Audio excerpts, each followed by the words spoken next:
All right.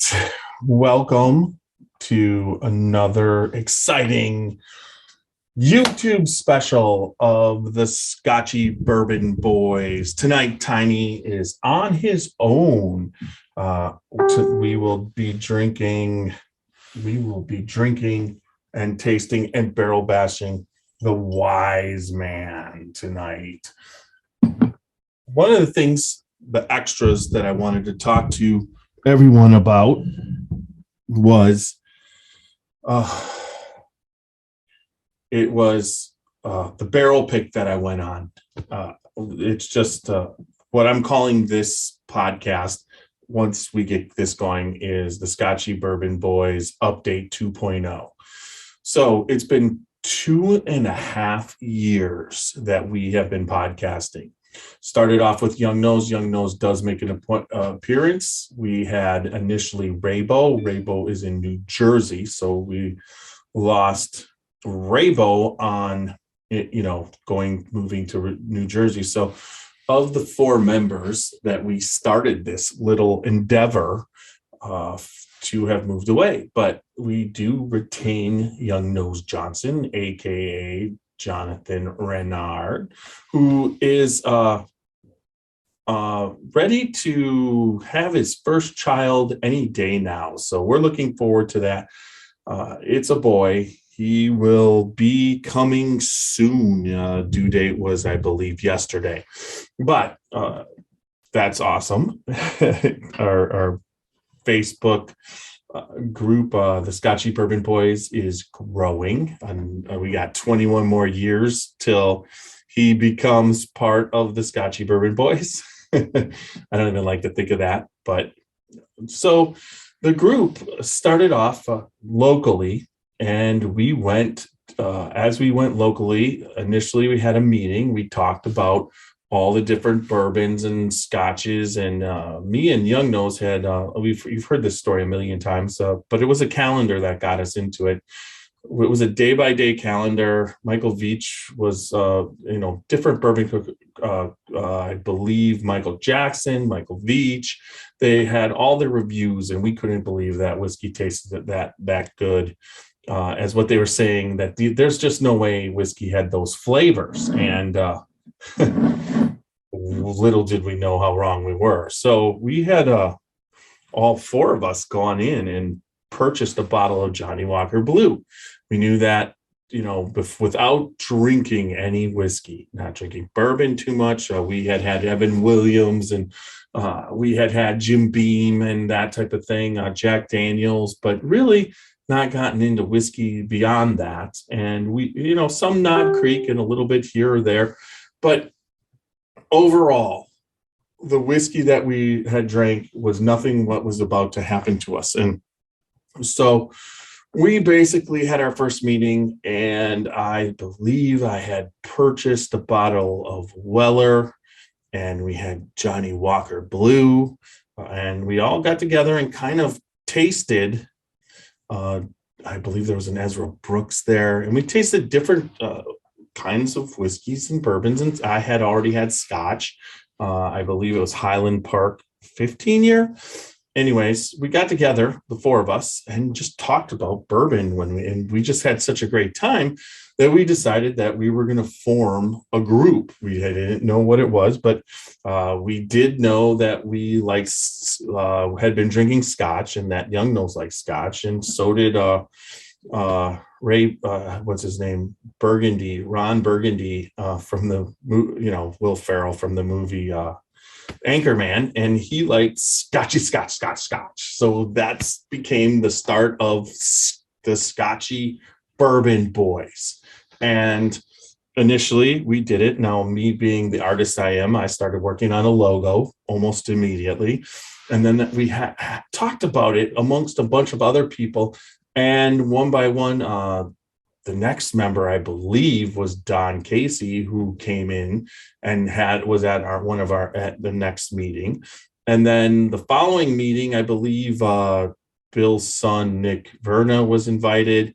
And all of a sudden we were on, we had a bunch of people, and we were starting this I put it on Facebook. And so we started growing the Facebook group. I didn't want to have it a public group where anybody can join, because I knew that I had been researching Facebook groups, and you have a lot of people, scammers out there trying to sell people stuff. So I wanted a vetted group. And so as we kept going, I met Martin Duffy. I met Martin Nash. Martin Duffy is the Glencairn glass representative of North America, super awesome guy. And he started introducing me to people. And we went to Bourbon Festival, Kentucky Bourbon Festival. That was before Martin Nash. We met Martin Nash and Martin Duffy, and we just got super pumped, bought a bunch of bourbons. I did the Kentucky Bourbon Trail. We came back, and our November meeting, I had just met Martin Nash, and he sent us up for the November meeting. My cousin Brian Slesnick, he also was at the meeting with his wife, and we purchased a case of foolproof, 1792 foolproof, which was the Michael Jackson's bourbon of the year that year. And what would you say? He sent up the case. We were able to sell it to the members. I didn't even know if I could sell 6 bottles. It was no problem. We dropped some off. We tasted it at the meeting. We had a blind tasting. We had a bunch of people there. Super Nash wasn't Super Nash. He was Martin Nash, had gotten and started off the group. And then when we met Martin Duffy, we kept having meetings, and I came up with this because I had been doing YouTube. For my art career. I thought we could do a podcast. I looked into podcast software. I looked into microphones, and we started podcasting on my computer in my studio upstairs without microphones, just microphones from that are on the computer. And we started podcasting. And then that was the start of 2020. The podcast started to go. We started booking, I believe. Now that we're starting to go now, I'm going to have to revisit this. But Lou Bryson was going to do a book tour for his whiskey masterclass book, and he was going to stop by on his way to Chicago and go to our March meeting. Along with, I was booking for April, Peggy No Stevens to come to one of our meetings and do a pairing with our local distillery and Italian restaurant, just the overall winery distillery that we have locally, and a really nice restaurant. And then, what happened at that point? The world changed. There for a while, I was a little bit depressed. Everything kind of came to a standstill. I started getting it going again. Probably after 3-4 months, it was just, and then we started getting it going. Started meeting a lot of people through the podcast. And then I'm not going to go into total detail, but the main people that we met, Alan Bishop, Sandy No and Fred No of Jim Beam, Alan Bishop of Spirit of Frenchland, Joe Lee, who was working there and who is now working at the Patoka.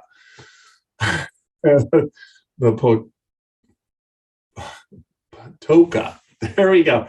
Working at the Patoka Lake Winery. I got it right. There you go, Jolie. And then,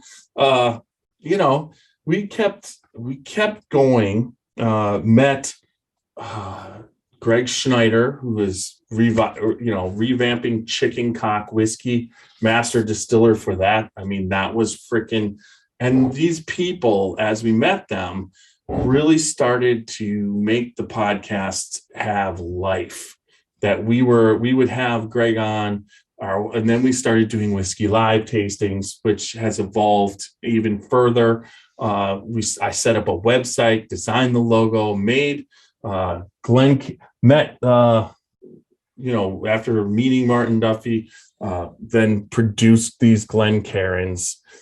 We did T-shirts, cards, and we participated in the virtual Kentucky Bourbon Festival, which was the first year going, 2019 to 2020.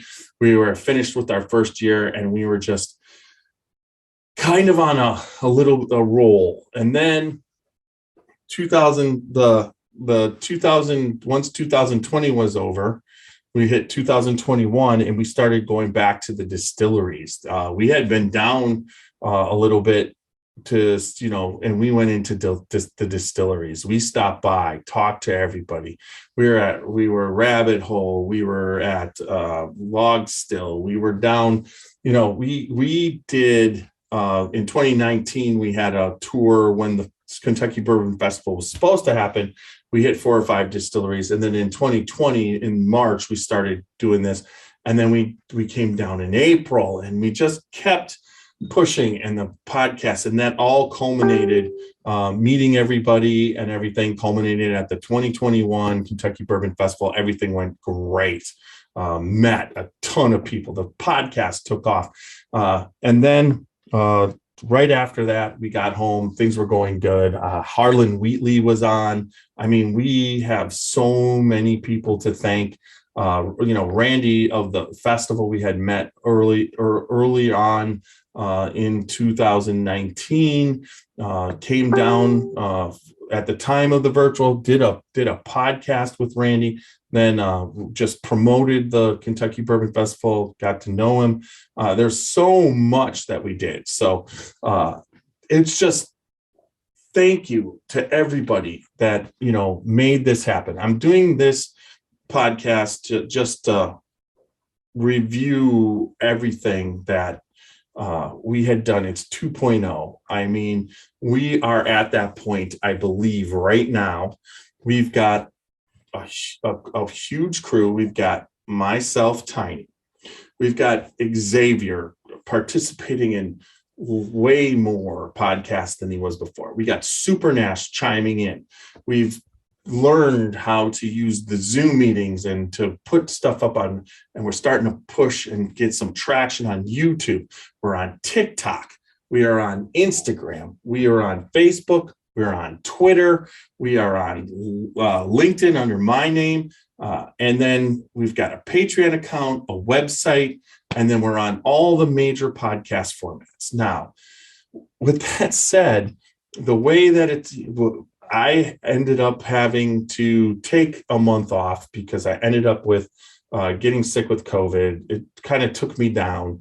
But once I got back into November, that was October, November comes around and we start get going again. And we end up December 4th, part of the Alan Bishop experience with Bo Cumberland. And then now we're into January. Things are picking up again. We're in February, March. Now we're in April. So much has happened. It's just unbelievable.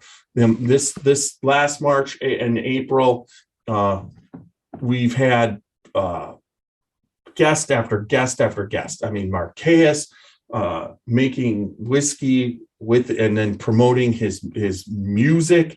You're talking about we had Aaron Rothke, owner of Happy Hour Bar and Liquor. And then we've got, in Louisville, we've had just Matt Jackson, master distiller of Preservation Distillery. Aaron Harris, master distiller, Watershed. Lisa Roper Wicker, master distiller of Widow Jane. Like, it's just so much. This is actually kind of impressive for me because I usually screw this shit up super royally, but I haven't been screwing it up at the moment. I'll just keep going. We had Stephen Gould, master distiller of Golden Moon Distillery in Colorado. It's just one guest after another. Tim Johnson, moonshiner. We had Jay. He makes knives, and we just have had so many guests. We've got Randy Prasi El Presidente, who coming on the podcast. But there's one other aspect that's really cool that I'm hoping for. We've booked June 9th in Kentucky at the Jim Beam Distillery, a Knob Creek Scotchy Bourbon Boy barrel room pick or a barrel room Scotchy Bourbon Boy pick. We're splitting that pick, and that is going to be available. And we're picking with a 4-person team: Carrie Sullivan from the barrel room, myself, Tiny, my wife, Roxy, and we are having Sandy No, Fred No's wife, come on the barrel, the bourbon queen of the Scotchy Bourbon Boys, on this pick. So that's June 9th. That'll be ready sometime, hopefully in August or September, late August, September, but we'll find out once that happens. What we're going to do is, once we do it and we know how many bottles we have, we are going to have a voucher sale where you can purchase the voucher, and then when the bottles come in, we'll have pickup points. Now, if I'm even thinking of maybe having a pickup point in multiple locations so that people, and then we'll probably be able to ship, but if we're shipping, it's going to be a pain, and it will probably cost a little bit more for us to ship. So hopefully we can get it to everybody who can pick up the bottles, or we can, have a double pickup, area for people buying the bottles. Now, last week on a quick road trip, I was able to do this amazing thing. I went on the pick for Elijah Craig Barrel Proof for the Kentucky Bourbon Festival. And with that, we are going to start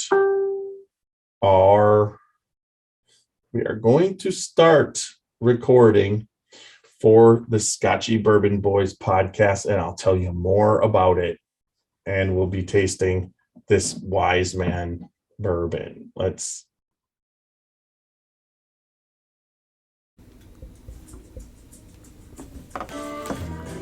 Dant Crossing, Gethsemane, Kentucky. Timeless hospitality that stirs the spirit. Dant Crossing is a one-of-a-kind destination for unforgettable weddings, memorable corporate events, day trips, and weekend getaways. The pastoral campus is anchored by Logstill Distillery and includes an amphitheater that seats 2,000, a 12-acre lake for fishing, and unique lodging options, creating an immersive experience that's rooted in the community and culture of our little slice of Kentucky. More attractions will open soon at Dant Crossing, including our 21,000 square foot distillery, which we will have the ability to produce 15,000 barrels of spirit each year, a network of wooded walking trails, fully functional private train depot, farm-to-table restaurant, and the Legacy, a premier wedding and events venue. Whether you're looking to host an event, book a stay, or reserve a tasting, we're ready to welcome you. Learn more at dantcrossing.com. Spirits of French Lick is proud to introduce the Maddie Gladden Bottled and Bond Bourbon. This 4-year aged bourbon is double pot distilled and non-chill filtered, and has a full-bodied mouthfeel with eucalyptus, molasses, clove, ginger, and slight citrus, as well as grains of paradise. The finish is long and reappearing on the back of the tongue with notes of pepper, tobacco leaf, and mint green. All of our spirits are available for tasting and purchase inside the French Lick Winery and Distillery. Spirits of French Lick. Respect the grain, please enjoy responsibly, and be sure to follow us on Facebook and Instagram.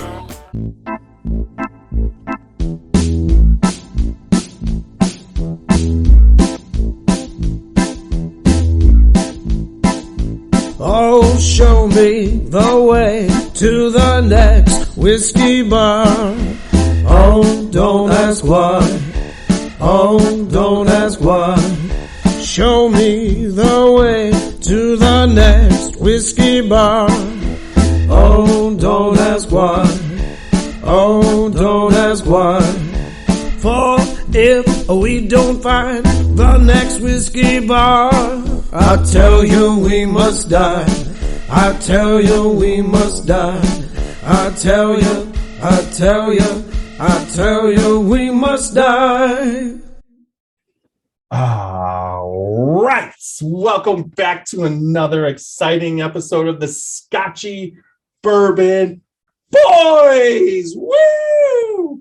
I am Tiny. Tonight, it's just me, Tiny. We're doing the Scotchy Bourbon Boys Update 2.0. I really believe that we are on the verge of really putting this in gear, this podcast. But with that said, I'm by myself tonight. Not a lot of every outside action. We've had so many guests. So this is going to allow me to do what I've always done. We're going to go in order, kind of cover things. Remember, we are the Scotchy Bourbon Boys. We are available on all podcast format. Whatever your favorite podcast format is, please like, subscribe, and comment. I would appreciate that. That helps us out so much when you do that. It helps other people find us.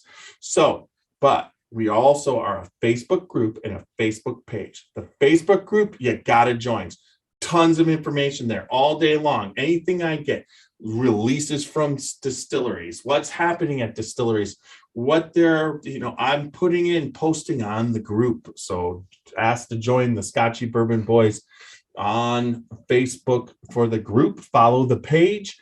Jeffrey Mueller is my Facebook, so you can also become a friend of mine. I do a lot of Scotchy Bourbon Boys stuff also on my Facebook page. Now, Instagram, we are the Scotchy Bourbon Boys. Twitter, we're at Scotchy the. YouTube, we are the Scotchy Bourbon Boys. We are on TikTok under the Scotchy Bourbon Boys and Tiny.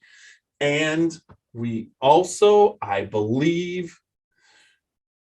I got it all covered. I'm always, under Jeffrey Mueller, I do it through LinkedIn. So you can check that out because I put up a lot of the posts through LinkedIn. So I believe, Twitter at Scotchy the, and also if you want to contact us, you can get a hold of me at thescotchybourbonboys@gmail.com. You can email us anytime for questions. If you want us to answer a question on the podcast, feel free to send us questions. You can also messenger the Scotchy Bourbon Boys or myself, Jeffrey Mueller, on Facebook Messenger, and I will answer your questions there. I do a lot of communicating through Facebook Messenger. So with that said, remember www.scotchybourbonboys.com. There, it's Scotchy Bourbon Boys everything. We've got Young Noses blog that he puts, the Scotchy blog he puts out every couple, either once a month or every couple months. It just depends on how busy he is. Right now, he's having his first son. It's really close, so we're not pushing too much right now. We're going to let him get organized with that. But then also on that, you get all of our bios. You can find out who Xavier is, who Roxy is, who myself, Tiny, little things about what our favorite drinks are, that type of thing. But in the top right-hand corner, and this is going to be very, very important, Patreon's up there. Right now, we're set up on Patreon. You can get Scotchy Bourbon Boys t-shirts. You can get these Glencairns through a monthly. It's just a monthly subscription. You support us. We take that. We do it to book guests, buy new equipment, that type of thing. But the most exciting thing that's coming up is we are starting our barrel Scotchy Bourbon Boy barrel select barrels, barrel picks. That's coming. Our first one is coming up June 9th. It's going to be a collaborative pick with the Barrel Room in North Canton. And Carrie Sullivan there, she is going to represent the bar that we need to have the barrels shipped. And she wanted to be a part of the pick. And so we worked that out so that she could be a part of the pick. She takes half and we take half. So it's going to be a pretty cool pick. Jim Beam, Knob Creek, June 9th. That's the first one. If all goes well, we are going to put up a barrel selection program through Patreon, which will then allow, as these restrictions fall back, we will be allowing people chances to have through the Patreon program, they can have guaranteed bottles of these barrel picks. So it'll be a couple layers, but also there'll be one on there so that people can come along on the barrel picks. So for a couple of those Patreon kind of things. So we're kind of excited about that. Now, speaking of the Facebook group, tonight we have 2 new members only this week, but we are up to 880 members. We vent and make sure if you're going to be a part of this group, we want you to be active. We want to have you participating. We want you either in the industry or loving bourbon or anything. It's, but we want legit people. So we screen pretty heavy. So the 2 members that we got into the Scotchy Bourbon Boys group this week is Ryan Parker and Will Althoff. So welcome Ryan and Will to our group. So I think that I got that pretty well covered. Yeah, I do. I'm pretty happy with that. Now, going back, we were talking about the thing that I did this week or last week. It was I believe it was Monday, and I got a phone call, text from Randy Prasse, El Presidente of the Scotchy Bourbon Boys, and the actual president of Kentucky Bourbon Festival, that the pick at Heaven Hill for Elijah Craig barrel proof for the Kentucky Bourbon Festival had been moved up, and he wanted to know if I wanted to participate in the barrel pick at 10 a.m. The next morning, Heaven Hill. Now, Kentucky's about 5 hours away from me. Randy's house is about 4.5 hours away, and Bardstown's 5 hours because it's about another 50 minutes down. But, if you're going right to Bardstown, you kind of can bypass going, so it's about 5 hours to Bardstown, 4.5 to Randy's house. And I decided to go down, and we arrived. I mean, Randy was awesome. I can't believe it. Randy has been such a good friend. We basically have such it's just friendship. It's the only way to put it. And he has the greatest job on the planet, in my opinion. It's just, you are talking about the responsibility of what he has to do with the Kentucky Bourbon Festival. And he's doing the barbecue June 9th, 10th, well, 8th, I think it's June, 9th, 10th, and 11th. And we're going down June 9th, 10th, and 11th, and it's the 10th and 11th that the actual barbecue is going on. And we're going to be going down there. It's at Log Still Distillery, where they're having all the distilleries compete against each other, and then they're having national barbecue teams compete against each other. So that's going to be fantastic, going down there for the barbecue there. Now, tomorrow night's podcast, and tonight is Monday night, tomorrow night's Tuesday, Randy is going to be on. So if you're listening to this podcast, make sure you catch the next podcast, because he is going to be on talking about all the stuff that's going to be happening at the barbecue and what's going to be happening for Kentucky Bourbon Festival. You're not going to want to miss Randy being on coming up. Now, we got down for the pick, which was awesome. We arrived at about 9:45 for the 10 o'clock pick at Heaven Hill. So we're waiting outside, and at Heaven Hill, there's always a line. And I've been in that line. I've been in it, and I've been first and second in that line, because if you get there around 6:30, 7 o'clock, you wait till about 11 o'clock when it opens up, and whatever they're giving out that day, you get a chance to buy. So there's a line every day. So that day, though, we heard that Toasted Barrel, Elijah Craig Toasted Barrel was what was being sold to the people.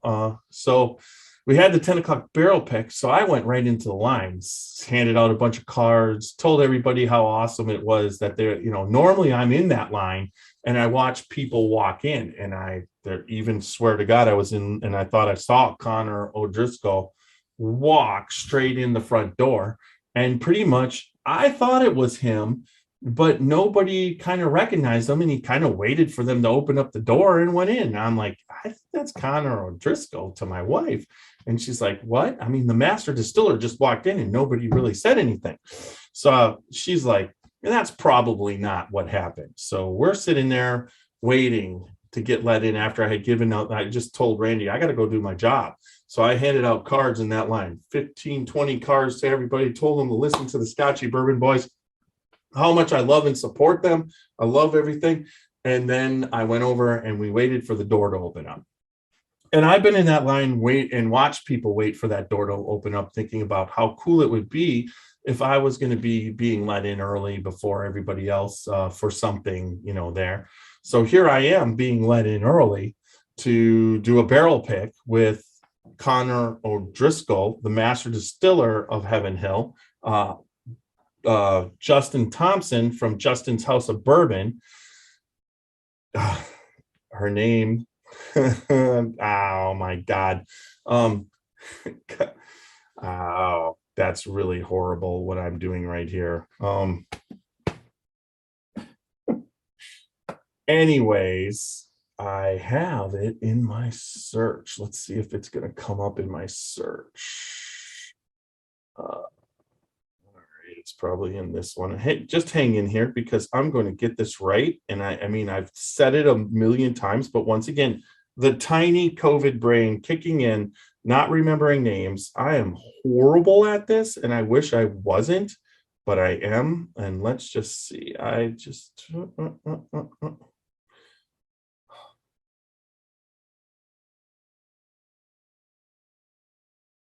Oh my God. I want to say Caroline. Yes, thank you. Her name is Caroline.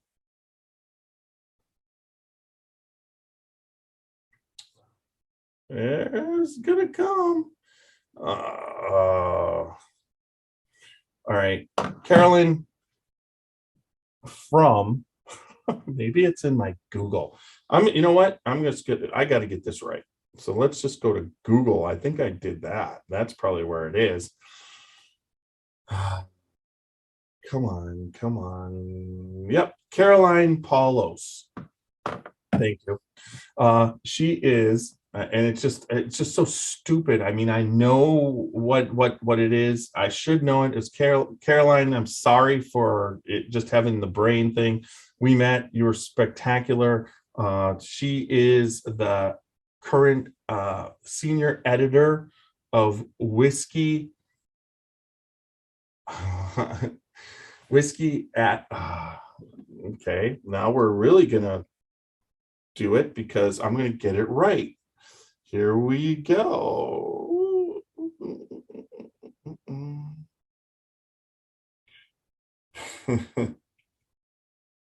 All right, let's just see. There we go.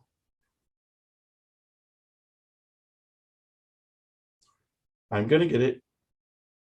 I can't believe it. I searched it and I'm not getting model.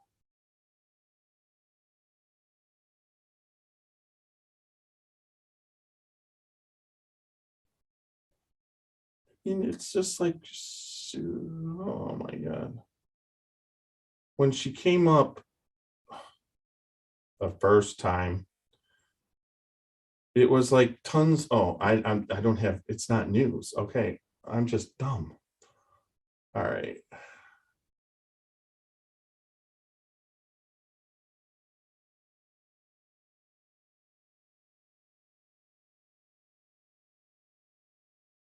There we go. I was spelling it wrong. All right. I've got it. It's not getting edited either. She is A whiskey historian for the Justin's House of Bourbon, and then she is the senior editor of the Bourbon Review magazine. There you go. I got it right. It's like, you know what? Sometimes you just got to bear with me on this one. It's just stupid to make stuff up. I got to fact check. I can't say, I wanted to say Whiskey Advocate when it's the Bourbon Review. So, and then, she does work as the whiskey historian at Justin's House of Bourbon.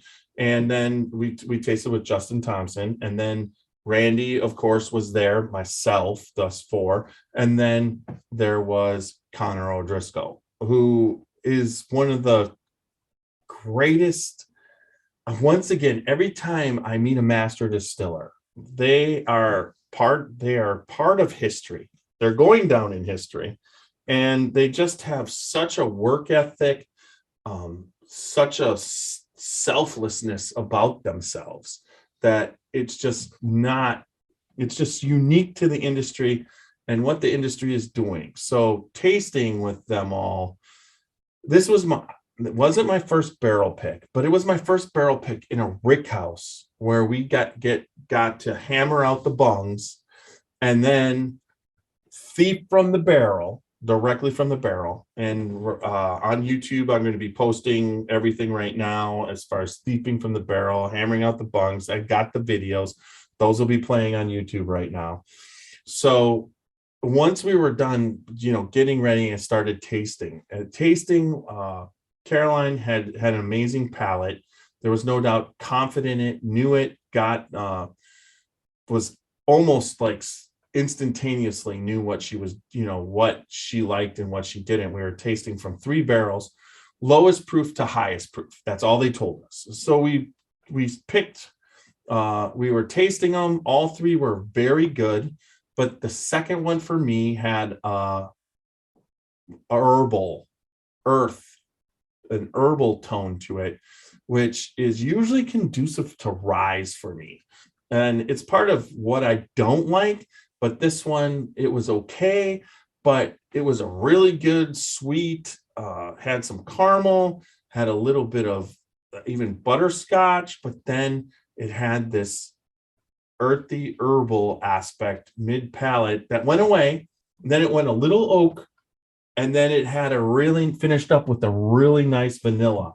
Now, that was the second barrel. The first barrel was complex, tasted the most and closest to the Elijah Craig, but it was delicious, overwhelming caramel. It had a nut taste to it. The nose on it was by far the best of the 3. And then the finish was medium to long, and the body was pretty good. I mean, the overall mouthfeel was absolutely delicious. I mean, and just had this really nice taste to it. Now, the third one, the highest proof, is the one that I liked initially. I even put them next to each other. This had a dark chocolate back palate and finish. Plus, it had caramel up front, big, huge, giant. Now, you got to remember, I tasted 1 first, then I tasted 2, and then I tasted 3. And that 3 had the biggest body, the long finish chocolate, and I really was going 3 over 1. But when I did 3 to 2, kind of quick, 3 really excelled over it. But when I did 3 to 1, it increased drinking the 3 and then drinking the 1, increased the body on 1. So the body came up to the same level as the third one. And so now we're looking at a complex nose with some stone fruits, and there's some things happening in that nose that I'm not remembering right offhand. I wish there's 2 things when I go on a barrel pick again. One, I'm going to have a notebook to write notes on each one of what I'm tasting, so I can remember down the line what each one tasted like. But also, I'm going to have to remember to bring myself a fifth bottle or a sample bottle, so that once we make the pick, I can leave with some of that. Either my I could bring my flask, or I've got fifth bottles all over the place. So I'll just remember to bring what I need to bring the next time. So there's a note to yourself that when you're there, you got to bring a bottle that you can leave with some of the whiskey that you picked, and then also bring a bottle or a flask, but then also bring a notebook, because now I did have a notebook that they had supplied. They did supply one. I didn't take notes, but next time I will. I did. I believe I've got it on video. So if I go back and watch it, you can get some of the tasting notes. But then we left. We all picked 1 and 3. 2 was eliminated, and 2 was eliminated for another number of reasons. Actually, some people liked it, but they understood why it was being eliminated. This has to be a pick for the Kentucky Bourbon Festival. And so there's some guidelines that you want to go about, because you want to have a really good bourbon that everybody wants to drink. So we left the brick house, went outside, got to talk to Colin. We took some pictures. Connor. And we got to talk to Connor. And we waited while we had 1 and 3 poured blind. We didn't want to know which one was which. And when we did the tasting, honestly, again, because I was tasting 1 and 3 next to each other, it was tough to tell which one was which. Now, the general consensus was that the number 3 was 1, and number 3 was 1, and number 2 was number 3 was the first glass, and number 3 was the first. Number 1 was the second glass. Now, when I tasted them side by side, I liked the second glass.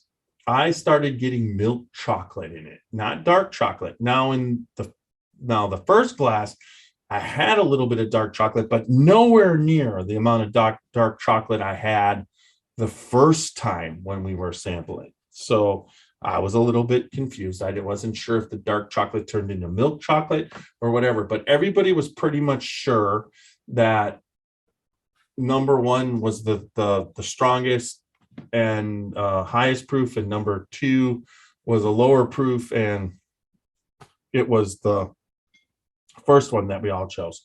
So I had to choose number 2. It tasted better. The body was just as good, and the finish was now even a little bit longer, where you're picking up vanilla, caramel, milk chocolate, maybe a little leather, but overall it was just a delicious bourbon. And so everybody picked, and they said that they liked 2, and they thought that 2 was the lower proof, and number 1 was the higher proof. And I couldn't tell between the lower and higher proof, but I agreed 100% when I was tasting that number 2 was the better one, and that turned out to be the lowest proof of the group, which was 126.2. That's what I believe the proof was on that. And it turned out that the higher proof that we didn't pick was 133.6. And it was still delicious. Number 3 was delicious. I mean, there's no doubt I would have picked that one if one didn't. I mean, it was just, they both were pickable.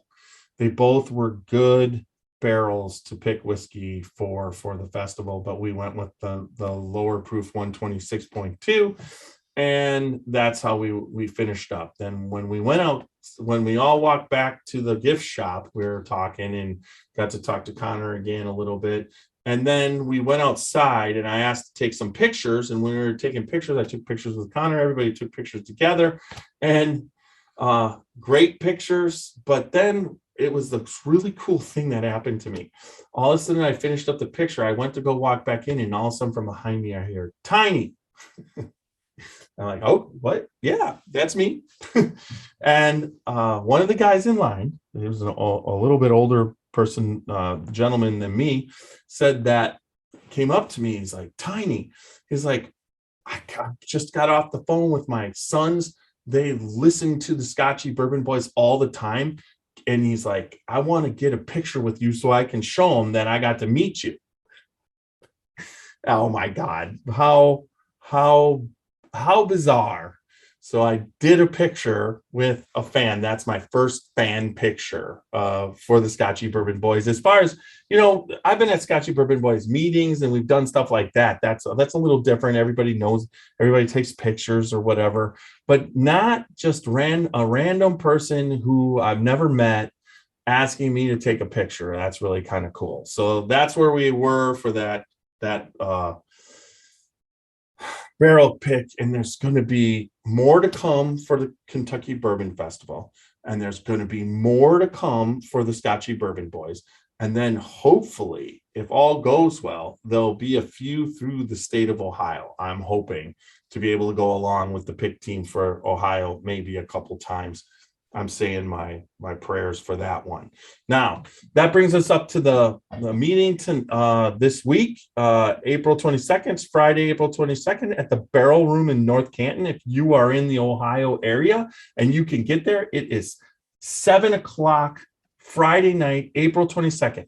We are talking about food trucks. We are tasting Widow Jane 10-year. That is, come on in. We're going to analyze that one bourbon that night because Ann Dimmick of OHLQ, Ohio Liquor, is coming to the meeting, and she is going to be there for anybody who has questions about the barrel picks, anybody who has pick questions about for the state of Ohio. So anybody who has questions about doing barrel picks through the state of Ohio, anybody who has questions about anything about bourbon purchasing, that kind of thing, Ann's going to either help and tell us about it or find out about it. Either way, she will be there for the meeting. We are excited about that. But also right after, at 9 p.m. after the meeting, we are going to go live from the Barrel Room with Whiskey Live, tasting John Paul Indian single malt. That's what it is. She is bringing that, and there's going to be 6-7 panel tasting of that live for Whiskey Live and the Scotchy Bourbon Boys. So that's going to be an exciting week that we are coming up with. You gotta make that meeting. Check us out. We're going to have Xavier there. Whiskey's going to be there. Myself. We've got a bunch of other people coming in. You got Ann to ask questions. It's just Roxy will be there. It's just going to be a blast. Meet Carrie Sullivan, the owner. She's going to be there helping with everything and helping me lead the tasting. Make sure you get out there for the Scotchy Bourbon Boy, April 22nd, 7 p.m. Barrel Room, North Canton meeting. I believe it's our 11th meeting. This one should be off the charts. We're in the big room, folks. I can't wait. So that brings us up to what we're going to taste tonight. We are tasting the Wise Man Kentucky Straight Bourbon. Now, this bourbon, and I've got stuff, this bourbon was released by Kentucky Owl. Now, listen to this. This is really good information that I picked up through breakingbourbon.com. Kentucky Owl has been undergoing a drastic change recently. Former owner and longtime handler Dixon Dedman left the company in April. In his place, former Four Roses chief operating officer and Kentucky Bourbon Hall of Famer John Rea took over master blender duties. This is all on the heels of Stoli Group purchasing the company in 2017 and announcing $150 million Kentucky Owl Bourbon Park, which is still in the planning stages. Following Kentucky Owl confiscated in 2019, this is the only brand addition to their portfolio outside the standard bourbon and rye releases since they launched in 2014. Now, just recently, they released a special version of bourbon for Kentucky Owl And we're going to be having a podcast with Super Nash up for St. Patrick's Day with a special green label that just came out. But this is the only brand, second addition to their portfolio. Okay, outside the Wiseman Bourbon is an interesting release as it features bourbon Kentucky Owl contract distills with Bardstown Bourbon Company. Their 4-year-old wheat and high rye bourbons are then blended with 5.5 year and 8.5 year old Kentucky sourced bourbons. The result is a traditional tasting bourbon that features quite a bit of spice, surprising bouts of dryness, and a general lack of excitement. It also features hints of age throughout, yet those are quickly followed by cereal grain or light ethanol. It is a very serviceable bourbon that doesn't do anything to offend and kind of just is. Now, that was Breaking Bourbon's overall feel for this, okay? Tonight, I've got a brand new bottle, so let's review the neck pour thing. What I like to do is open it up. I did not open this, but normally when I open it, I might let it sit after I've corked it. Right here, taking this off. We're getting this baby off. This is not an overly expensive bourbon. This, I believe, cost me right around $60. And I saw it and I had to jump on it. And we are talking cork, actual cork, not a fake cork. And we're gonna, I like just to blow out the air. Then what I'm gonna do is pull this back on, put this back on, and we are going to hold it because it came out easily. Flip. And that should take care of any bad neck pour. And we're going to pour away. Tonight, I'm going to barrel bash it. We'll bring back barrel bashing. I'm excited to bring back barrel bashing. I'm going to give myself a hefty pour tonight. There we go. I can smell corn already. That's one thing that I noticed off of it when I opened it. It had a nice corn aspect to it. I'm going to the Kentucky Bourbon Boys barrel bashing system is based off of each category. And you've got the nose, you've got the body, you've got the taste, and you've got the finish. Now, we used to do 4 across for a total of 16. But we now, because I could do this, because I really feel the nose and the body can get 4 still, but the finish and the taste can pull 5s. The reason why I did that is because I don't care if I smell a bourbon and it doesn't smell good to me, and then I taste it and it's delicious. I'm not going to hold that back because I didn't like the smell of it. I'm going to drink it, and it's not the nose isn't as important as the taste to me. And the same thing when it's the body. If I got this mouthfeel that's not completely exploding flavor all over the place, but I like the taste of this bourbon, I'm still going to drink it. The body, in my opinion, is only when you get like exceptional bodies, like from some of like a Stag Junior, you might get a flavor of huge amounts of brown sugar just all through. And then for that, that's why we have the But Up. One of the categories you can up if you think it's exceptional. So if you do like the body, you could always give it a 4 with a But Up. So the possibilities on it now with a But Up, you could get a total of 19 out of 18 instead of what it used to be a 17 out of 16. We've added 2 points. So there is the barrel bashing system for the Scotchy Bourbon Boys. With that said, let's give this baby a nose. Like I said, I pick up a ton of corn, a little bit of apple. It's not sweet. There's a little bit, corn, but then a little bit, maybe a little bit of the rye. Now, in this Glencairn that was brought to you by Martin Duffy of the Glencairn, the North American sales representative of the Glencairn Crystal Glass Company. He's allowed us to get these logos onto the onto the glass. He definitely helped us out. He's a friend. If you have any need for getting your logo engraved onto a beautiful whiskey glass, contact Martin Duffy. He is all over Facebook. You can send him a message and he will get back to you. All right. So I'm going to do what you can do. I first have to taste this. Shock my palate. But you can set the Glencairn on the glass and roll it so that it goes up. I dripped some. Oh, bad guy.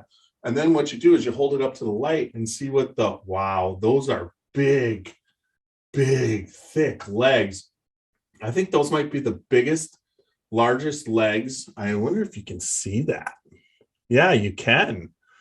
Wow. Those are probably some of the largest legs I've seen on a bourbon yet. They're just thick and coming down and still just dripping back into this. It's not an amber. It's more like a darker honey. It's not as red but it's not mahogany, but more goldeny. I would say it's probably like honey. So beautiful color. Let's nose it again now. Now the nose can be tricky all the time, as you know. It's kind of like if you let it sit in the glass for a little bit after you taste a little bit and come back and revisit that nose, you're going to pick some stuff up. But I like to nose. You have a dominant nostril, but it changes from time to time. But right now it's my left. A little bit of rye too. Corn, a little rye, not a lot of ethanol like they were trying to say. But very Kentucky bourbonish. Not sweet, but it's got that flavor that's consistently there. Now, when you do it, and if you start at the bottom and come to the top of your glass, the Glencairn is tulip shaped, and it takes all the aroma and condenses it to the top so that you can smell it.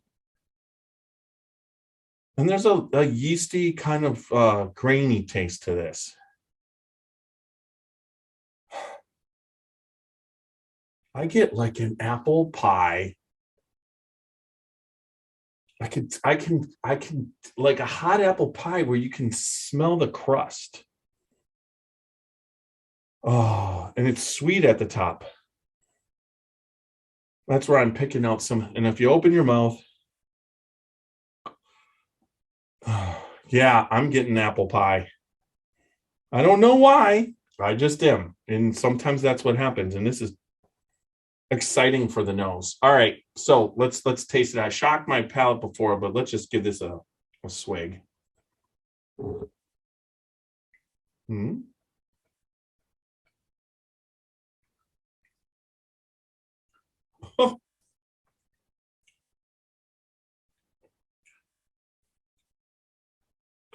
Very, very sweet. It's delicious. It's not.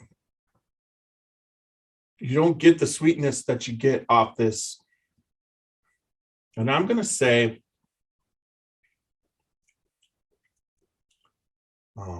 corn.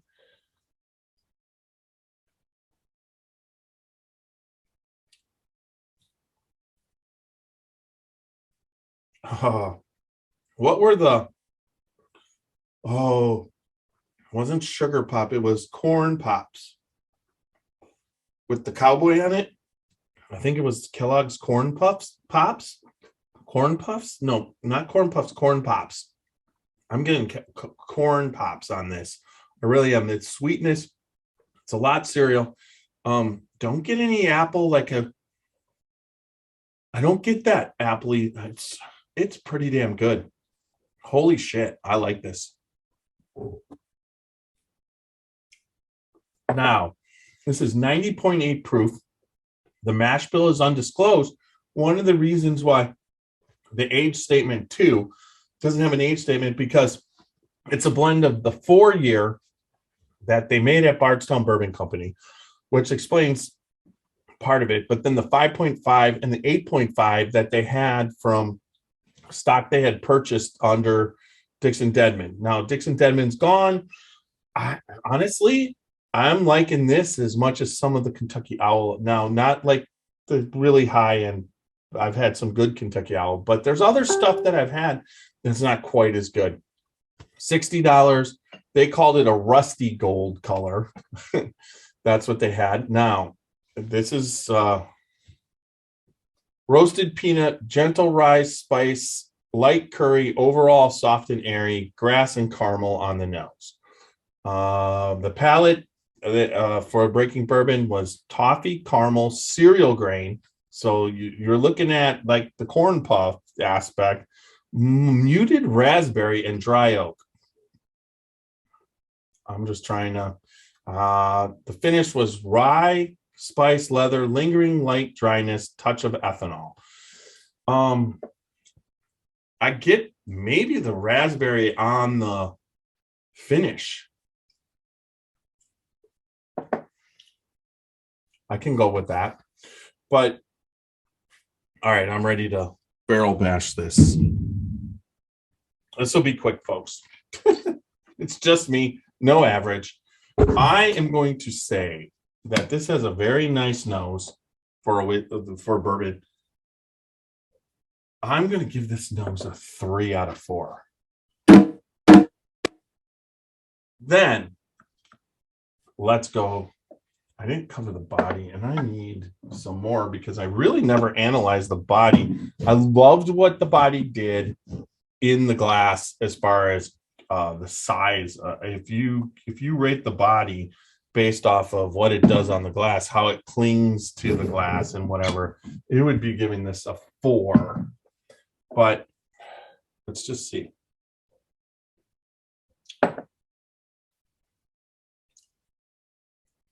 Wow. Picked up a little bit more cinnamon. I can see the raspberry. I really can. It's a delicious bourbon. It's leaving cinnamon raspberry. Let's see how long this finish lasts.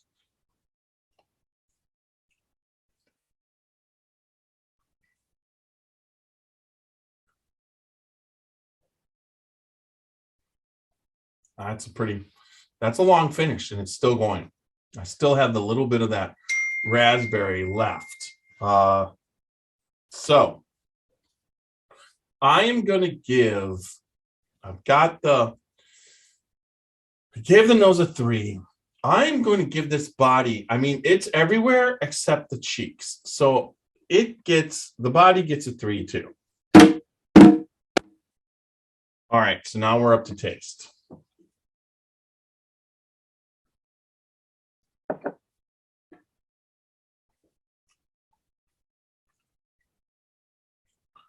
It's quite delicious, folks. I have to get the taste of 4. I really love this. So we're at 10 out of 12. Now the finish is leaving something. I'm just going to go with 4. I mean, honestly, for a $60 bottle, this is delicious. They did a really nice job, especially for my palate.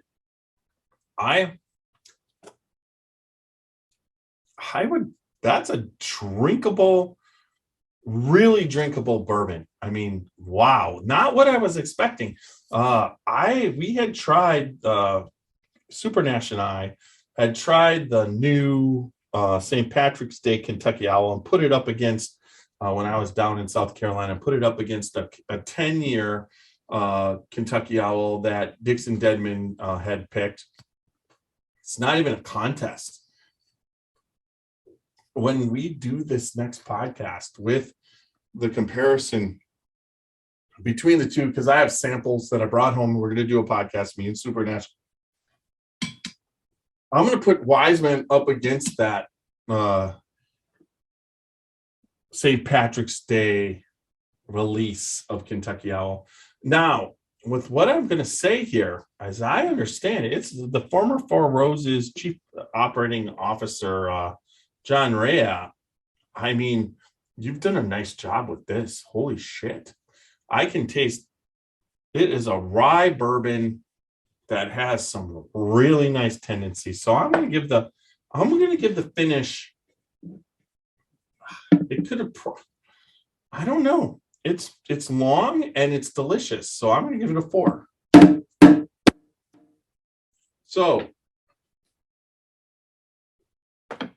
this bourbon has just pulled off 8 and 6, 14 out of 18. And for $60 to do a 14 out of 18 on the barrel bashing, I think that's fantastic. So just a delicious, this is the Wise Man Kentucky Straight Bourbon. I look forward to what's going to happen at Kentucky Owl. I mean, I hope Stoli does eventually. According to sources that I have, the project isn't dead. It got delayed because of COVID, but they are getting ready to start up as far as construction soon, from what I'm hearing, which is spectacular. Because if you go online and look at what Stoli has, it's pyramids and it's built. There's a lake. I mean, it's spectacular what they were trying to do. Now, Log Still came around afterwards, and Log Still is building their distillery and their campus, and it's fantastic. Hopefully, Kentucky Owl can get their shit together and Stoli, and they can frickin' start building this beautiful distillery, because I want to participate. I mean, you're talking trams and oh my God, and functionality at a level of a rick house being redesigned to fit into a pyramid. I mean, it was just amazing what they were coming up with. I really would love to go there.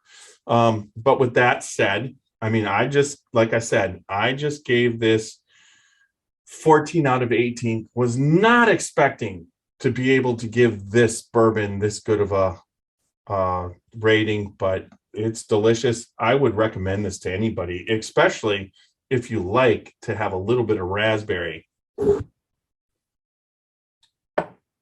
I mean, look at that. I just took it. And look at that drop back. I hope you can see that on YouTube. Yeah, you can kind of see it. You can see those big legs. Biggest legs I've ever seen on a bourbon. So I gotta give kudos to that. That's delicious. All right, so that pretty much does it. This was check out the YouTube, everybody, because I gave a really good what would you say, a pre-podcast kind of background of how we did this. Now, going forward for the Scotchy Bourbon Boys, there's so much happening. We've got the barrel selection program just starting, which is fantastic. The podcast gaining steam. We're YouTubing and TikToking and YouTube shorting. Check out my bottle chug on YouTube Shorts and on TikTok. There's tons of stuff that's happening that we're pushing. I'm just am so excited for what's going to happen going forward. We will be at Kentucky Bourbon Festival. We're going to be at the Kentucky Bourbon Festival's barbecue in June. Both places, we will have stuff set up. So stop by, say hi. We love everybody who listens and anybody who's going to start listening. Bourbon equals good time and good friends, and it has not let us down. So we are totally excited for what's coming up. I was bummed I didn't go to New Orleans Bourbon Festival, and I think next year I'm going to have to make it. But I'm also this year going to try and make it on the Saturday for Bourbon on the Banks, which is in I believe it's in Frankfort, Kentucky, where Buffalo Trace is, right on the river in downtown Frankfort, and they just have all the distilleries set up on the banks. I'm going to try, the Scotchy Bourbon Boys are going to try and represent there this year. I don't think we can have a booth, but we're going to be there to say hi to everybody. So we look forward to that. So remember, everybody, www.scotchybourbonboys.com.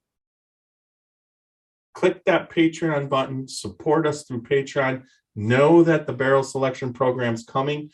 And then also YouTube, Instagram, Facebook, Twitter, TikTok.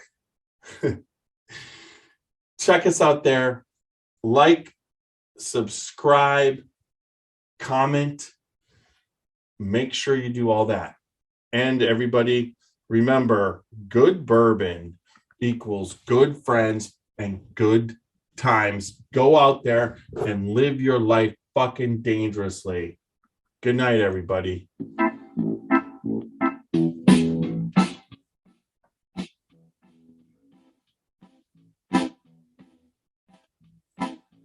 Oh, show me the way to the next whiskey bar. Oh, don't ask why. Oh, don't ask why. Show me the way to the next whiskey bar. Oh, don't ask why. Oh, don't ask why. For if we don't find the next whiskey bar, I tell you we must die. I tell you we must die. I tell you, I tell you, I tell you we must die. All right. We are finished up on the podcast for audio. I will quick hit this publish to for uploading. It's called SBB Update 2.0. SBB Update 2.0. All right, here we go. Saving away. Oh, let's cancel. Let's try that again. We need to first add the audio magic, which I was just reduce background noise, shorten pauses, improve. I don't have to manage crosstalk because there was none. Now we will do that again. File, publish to for uploading. All right. See, I'm getting better. I even caught my mistake by that would have sucked. SBB update 2.0. All right. Well, there we go. We'll build that episode. I'm going to have a little bit more of this because this was absolutely delicious. But you know what? I'm tiny. Everybody knows I fucking love bourbon. There's not too many bourbons I don't, but this was a surprise. I did not think the Wiseman was going to trip the trigger, but it did. I definitely love this bourbon. I mean, you give a $60 bourbon a 14 out of 18, and you're telling everybody go out and buy that because you know it's not for $60. It's really tough to get the perfect bourbon. I mean, if you're going to have a perfect bourbon, somebody finds the way to make a perfect bourbon. It's going to cost you more than $60. But if you make a delicious bourbon, a lot of times it'll cost you $250, $129, not $60. And they did that in this glass. I mean, this does Kentucky Owl and John Rea. Cheers to what you put in that bottle. The sweetness on the front is just so good. So sweet. One of the cool things I think about losing your taste is learning your taste over again, because the first time when you were making it and learning your palate, you didn't know exactly what you were doing or tasting. Now that I've taken the bourbon class and the executive bourbon class, and I've been tasting and understanding what other things taste like and whatnot, and what green beans taste. When you start to pay attention to what you're eating, instead of just eating, like, it's funny. I'll give anybody eat a Big Mac from McDonald's, but while you're eating that Big Mac, analyze it like a bourbon. And just so you know, I'm going to put this out. Carl, our newest podcaster, Whiskey, he wants to order McBourbons. So we check out that Facebook short or the TikTok on him ordering McBourbons from McDonald's. So, but anyways, when you're there you go, Whiskey. When you're actually tasting and eating food, start to analyze what you're tasting, and then try and push through what it actually tastes like. I mean, when you're eating steak, what are you love the taste of steak? I definitely do. I smoked a lamb leg, boneless, for Easter. Not a huge fan of lamb, but I smoked it with cherry wood. I made a dry rub that I applied olive oil and then put this dry rub on it that I had put lots of spices that, I took a base, but I added some of the other spices I like. There's a spice of vinegar and salt that Buffalo Wild Wings sells for their wings, and it's absolutely delicious. We order dry wings, just plain wings, and we basically will wet them a little bit and then put this salt and vinegar on, and it makes them so fantastic. But I love it on, believe it or not, my wife made linguine with clam sauce, not a cream sauce. It was a clear garlic sauce. And I added a little bit of that spice to the garlic sauce, and it just took those clams and that linguine over the top. So there's a certain aspect of just analyze what you're tasting. So once again, remember, everybody, it's time. Great podcast. Good to talk to you all, give you the update on the Scotchy Bourbon Boys and what we're doing going in the future. Just keep checking us out on all the major formats.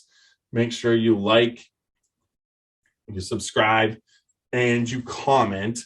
And until the next time, remember, good bourbon equals good friends, good times, and go out there and live your life dangerously.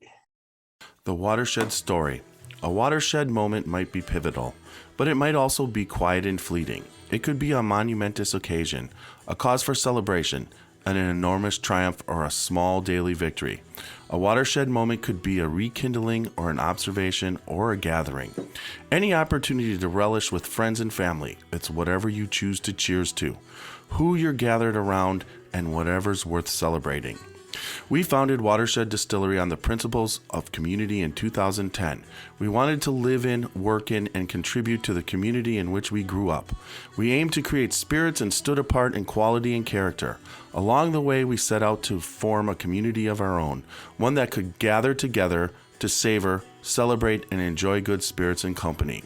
We've grown from a tiny little still and 2 guys in jumpsuits to a dedicated team of over 40 people and 2 much larger stills. If you're ever in the area, stop by so we can introduce you to our team and pour you some of our award-winning bourbon. Creating it was our watershed moment, but we want to hear about yours.